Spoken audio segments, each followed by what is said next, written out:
नमस्कार बच्चों, प्रेम विद्या मंदिर हिंदी हाई स्कूल से मैं लीला मैम, कक्षा 12 हिंदी आरोह भाग 2 पाठ 18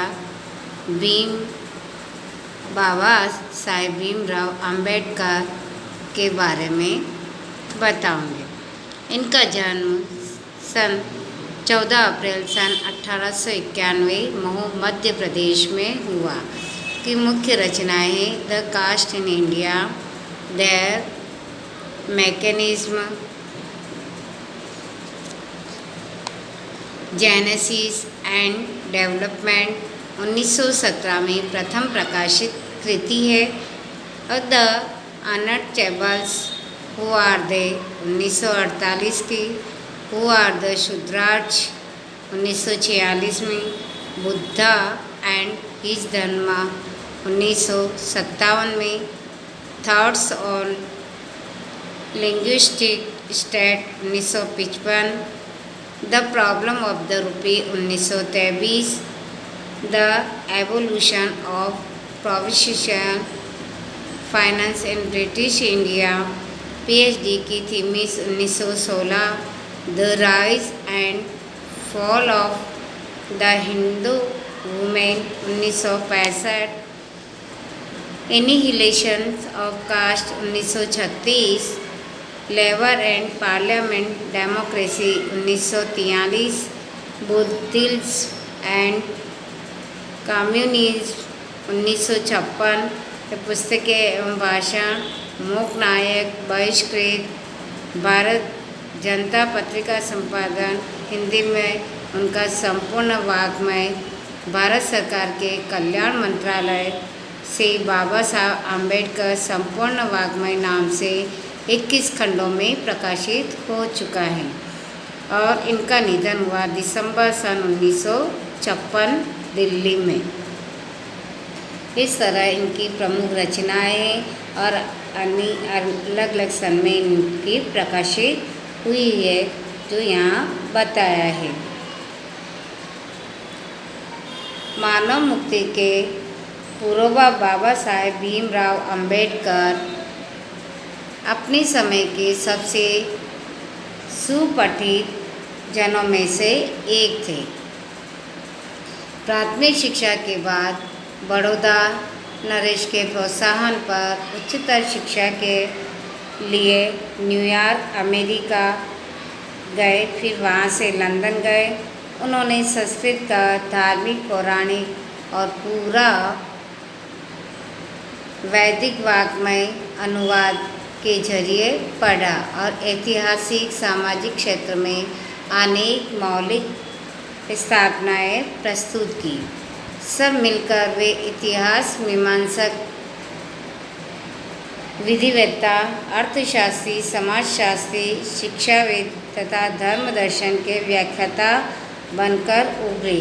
स्वदेश में कुछ समय उन्होंने वकालत भी की। समाज और राजनीति में बेहद सक्रिय भूमिका निभाते हुए उन्होंने अछूतों, स्त्रियों और मजदूरों को मानवीय अधिकार व सम्मान दिलाने के लिए अथक संघर्ष की। भारतीय इतिहास संविधान के निर्माताओं में से एक डॉक्टर भीमराव अंबेडकर आधुनिक भारतीय चिंतन में अत्यंत महत्वपूर्ण स्थान के अधिकारी है। उन्होंने जीवन भर दलितों की मुक्ति एवं सामाजिक समता के लिए संघर्ष किया। उनका पूरा लेखन इसी संघर्ष और सरोकार से जुड़ा हुआ है। स्वयं दलित जाति में जन्मे डॉक्टर अंबेडकर को बचपन से ही जाति आधारित उत्पीड़न, शोषण एवं अपमान से गुजरना पड़ा था। इसलिए विद्यालय के दिनों में जब एक अध्यापक ने उनसे पूछा कि तुम पढ़ लिख कर क्या बनोगे, तो बालक भीमराव ने जवाब दिया था कि मैं पढ़ लिख कर वकील बनूंगा, अछूतों के लिए नया कानून बनाऊंगा और छुआछूत को ख़त्म करूंगा। इस तरह उन्होंने उस शिक्षक को जवाब दिया था। तो इस प्रकार डॉक्टर अंबेडकर ने अपना पूरा जीवन इसी संकल्प के पीछे झोंक दिया, यानी उसमें लगा दिया। इसके लिए उन्होंने जमकर पढ़ाई की। व्यापक अध्ययन एवं चिंतन मनन के बल पर उन्होंने हिंदुस्तान के स्वाधीनता संग्राम में एक नई अंतर वस्तु भरने का काम किया। वह यह था कि दास्ता का सबसे व्यापक व गहन रूप सामाजिक दास्ता है, यानी समाज में एक दूसरों के अधीन रह के काम करना और उसके उन्मूलन के बिना कोई भी स्वतंत्रता कुछ लोगों का विशेषाधिकार रहेगी, इसलिए अधूरी होगी। यानी उसको मिटाने के लिए उनके कुछ विशेष अधिकार उनको दिए, उसके बिना वो अधूरे हैं। उनकी चिंतन व रचनात्मकता के मुख्यतः 3 प्रेरक व्यक्ति रहे, बुद्ध, कबीर और ज्योतिबा फूले।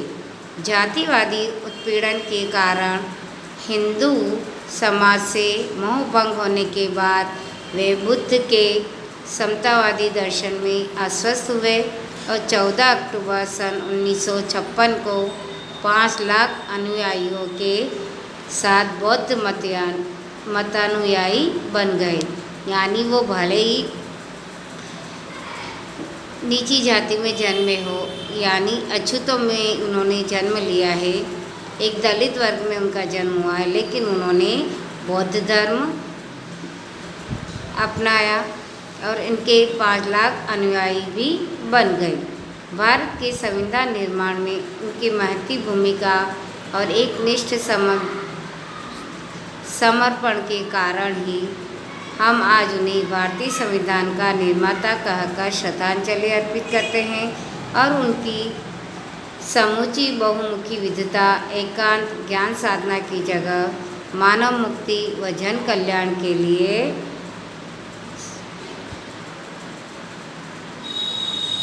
थी। यह बात वे अपने चिंतन और क्रिया के क्षण से बराबर साबित करते रहे।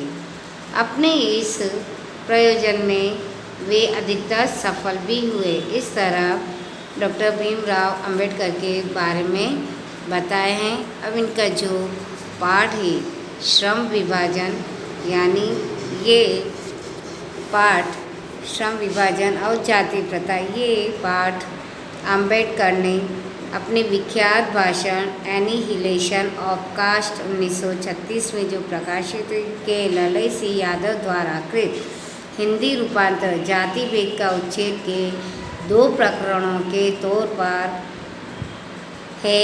यह भाषण जाति पाति तोड़क मंडल लाहौर के वार्षिक सम्मेलन सन 1936 के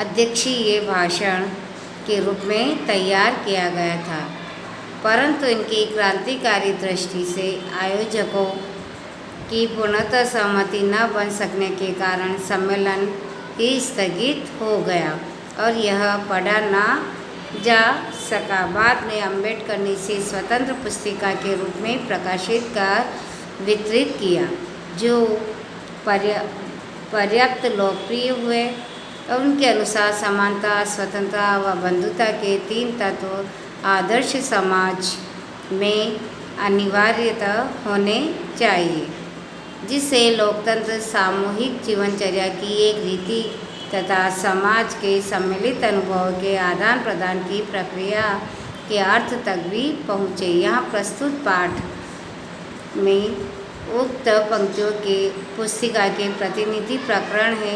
आज के जाति मजहब आधारित विषाक्त सामाजिक राजनीतिक माहौल में इनकी प्रासंगिकता और बढ़ गई है।